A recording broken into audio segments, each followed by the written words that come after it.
오늘은 9장 13절부터 21절까지 있었던 두 번째 화를 지나서 세 번째 화가 임했다라는 이야기로 시작을 하게 됩니다. 세 번째 화는 하나님께서 나팔을 부시면서 시작하는데 일곱 번째 나팔이 불리면서 이 일곱 번째 나팔이 불린 것 자체가 이 심판의 일부다라고 생각하시면 될 것 같습니다. 나팔을 부는데 다시 한번 큰 음성들이 나고 24장로가 엎드려 하나님께 예배를 하죠. 그리고 하늘에 있는 하나님의 성전이 열리니 성전으로부터 따뜻한 위로나 포근함이 느껴졌던 것이 아니라 하나님의 언약궤를 통하여 번개와 음성들과 우레와 지진과 큰 우박이 있었다라고 이야기를 하면서 끝이 나고 있습니다. 오늘 말씀을 몇 가지로 좀 묵상해 보도록 하겠습니다. 첫 번째로는 하나님께서 이제 심판을 가지고 오시며 그 심판을 가지고 오시고 나팔을 분 다음에 무슨 표현이 있는가? 24장로가 엎드려 얼굴을 땅에 대고 하나님께 경배하여 이르되 17절입니다. 감사하옵나니 라고 이야기를 하고 있습니다. 감사한다 라는 것이 하나님의 나라가 임하고 하나님의 통치가 시작되고 하나님의 언약궤가 되찾아져서 열리기 시작하는, 예배의 감격이 열리기 시작하는 처음에 고백되어지는 고백이라는 것이죠. 즉 천국 백성으로서 천국을 누리는 자의 첫 번째 표현은 무엇인가? 감사하옵나니 라고 이야기하는 것이 이 땅에서 다가오는 천국을 맞이하는 자들이 첫 번째로 하게 될 행동이라는 거죠. 첫 단추를 잘 끼워야 마지막까지 어긋나지 않을 수 있습니다. 천국 백성들이 감사를 배우고 고백하는 것으로부터 다가오는 천국, 임하신 천국을 누릴 수 있다는 것은요, 오늘 우리도 날마다 감사를 연습해야 된다는 겁니다. 주님께서 오실 때에 엎드려 예배하며 우리가 첫 번째로 할 고백이 감사옵나니 라고 하는 것이죠. 그래서 오늘 하나님, 내가 감사를 배우게 하여 주시옵소서, 의도적으로 감사를 훈련하게 하여 주시옵소서, 감사를 고백하게 하여 주시옵소서, 감사로 말미암아 이 땅에서 천국을 시작하는 천국의 백성이 되게 해달라고 고백하는 것이 필요합니다. 두 번째로는 다가오는 나라, 일곱 나팔의 핵심이 무엇인가? 예수 그리스도의 왕권에 대해서 이야기하고 있다는 거예요. 15절에서 보면 세상 나라가 우리 주와 그의 그리스도의 나라가 되어 그가 세세토록 왕노릇 하시리로다. 이 나라를 나라들이라고 번역한 데도 있었는데 나라가 맞습니다. 단수형으로 쓰여져 있고, 즉 이 본문은 얘기하는 거예요. 세상 나라와 예수님의 나라를 딱 대척점에 두면서 둘 중에 하나를 선택해야 된다. 제국주의적 인간의 권력이나 탐욕이나 폭력이 지배하는 그 나라에 들어갈 것이냐, 아니면 예수 그리스도께서 영원토록 왕노릇하시는 십자가와 부활로 임하는 그 예수 그리스도의 나라에 속할 것이냐 라는 것을 결정해야 되는 순간이 온다라는 것이죠. 그리고 17절에서도 또 나옵니다. 친히 큰 권능을 잡으시고 왕노릇 하시리로다. 하나님 나라의 핵심은 예수님이 왕노릇하는 나라가 하나님 나라입니다. 하나님 나라를 기다리는 자의 핵심은 예수 그리스도를 왕노릇하며 여긴 종이 된다라는 것입니다. 그래서 18절에 보면 이 죽은 주의 진노가 내려 죽은 자를 심판하시며 그 다음에 상 주신다고 하는데 누구를 상 주십니까? 종, 선지자, 성도, 작은 자든지 큰 자든지 주의 이름을 경외하는 자들에게, 이 종, 선지자, 성도, 주의 이름을 경외하는 자들, 이 다 교회를 뜻하는 이야기거든요. 교회를 표현할 때 첫 번째 단어가 무엇이었느냐? 종이었습니다. 우리가 이 땅 가운데 하나님의 나라를 기대하고 기다린다고 하면서 자기의 뜻, 자기의 혈기, 자기의 생각을 얘기한다면 그건 하나님의 나라가 아니에요. 세상 나라들이 아니라 세상 나라라고 이야기했던 걸 기억하십시오.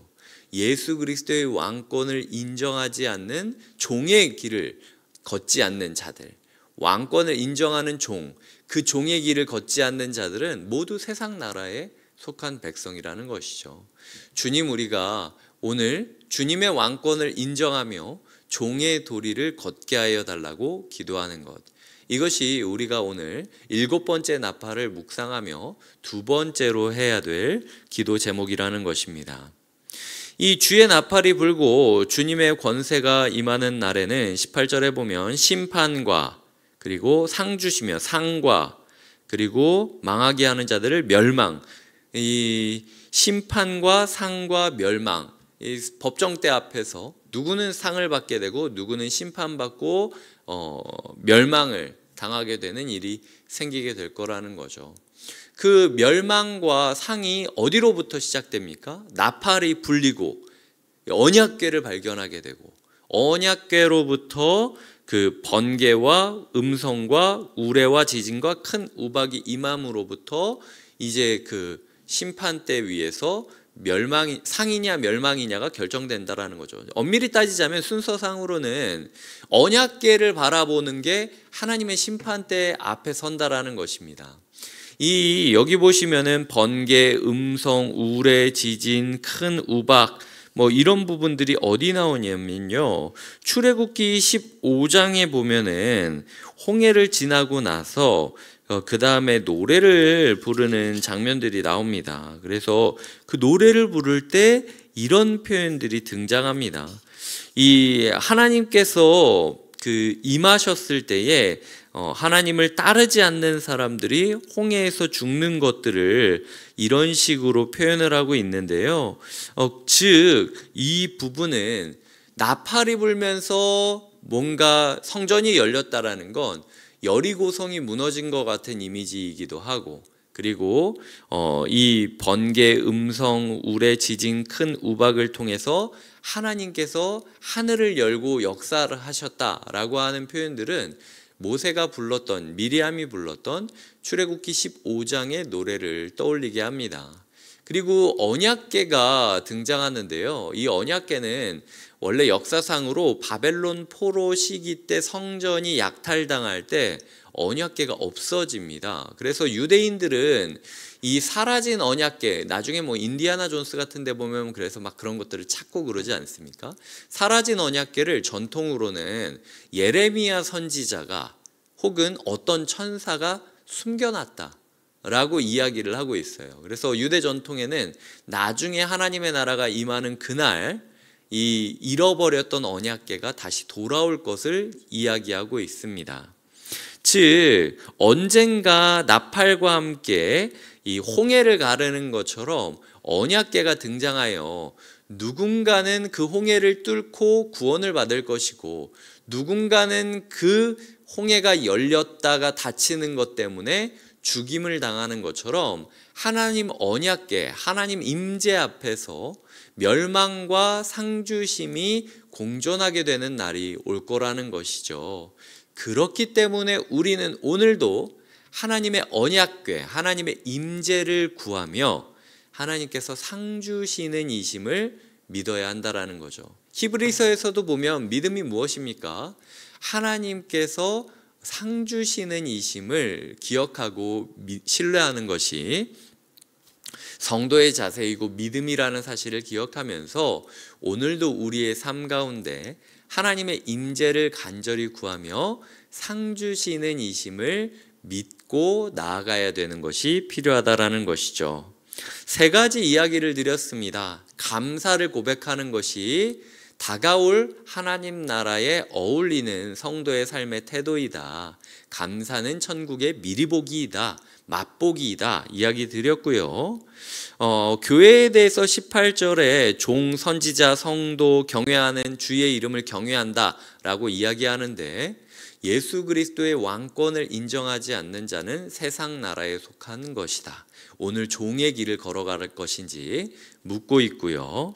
마지막으로는 그 종의 길을 걸어가는 자는 하늘이 열리고 성전이 열리며 잃어버렸던 하나님의 임재가 다시 시작되기를 꿈꾸며 그렇게 시작될 하나님의 상주심을 간절히 소망하는 자들이어야 된다. 마지막으로 하나님의 임재를 소망하는 자들이 되자라는 것이 오늘 말씀의 세 번째 적용입니다. 우리의 삶에 감사와 종의 도리와 그리고 하나님의 임재를 사모하는 자들로 하루를 살아가시길 주님의 이름으로 축복드립니다. 기도하시겠습니다. 하나님 아버지 감사합니다. 우리의 삶에 하나님의 임재가 넘치게 하여 주시고 그리하여 우리가 주의 종이 되어 날마다 감사를 노래하게 하여 주시옵소서. 예수님의 이름으로 기도드립니다. 아멘.